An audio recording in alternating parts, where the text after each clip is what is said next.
শীতকালটা বুকের কোনো অসুখের পক্ষে খারাপ সময় অপেক্ষাকৃত। চেস্ট ডিজিজ নিয়ে যারা ভুগছেন তাদেরকে গরমকালে সাধারণত একটু ভালো দেখি।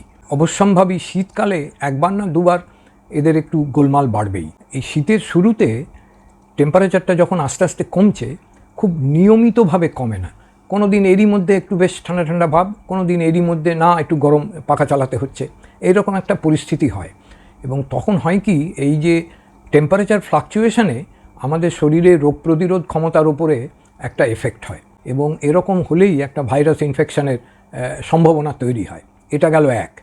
দুই হচ্ছে, শীতকালে হাওয়া চলাচল একটু কম থাকে, কাজেই বাতাসে ভাসমান ধূলিকণা বাড়ে। ঠান্ডাটা যখন একটু বেশি পড়ে, এই ডিসেম্বরের মাঝামাঝির পর, অনেককেই দেখবেন রাস্তায় ফুটপাতে কিছু কাগজ কুটো টুটো জড়িয়ে আগুন জ্বেলে একটু আগুন পোয়াচ্ছেন।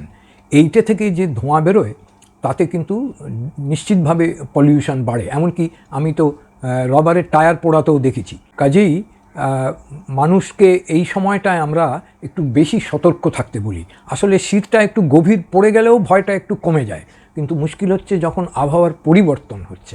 একটা দৈনন্দিন অভ্যাসে পরিবর্তন আনা যায়, তাতেও একটু উপকার হয়।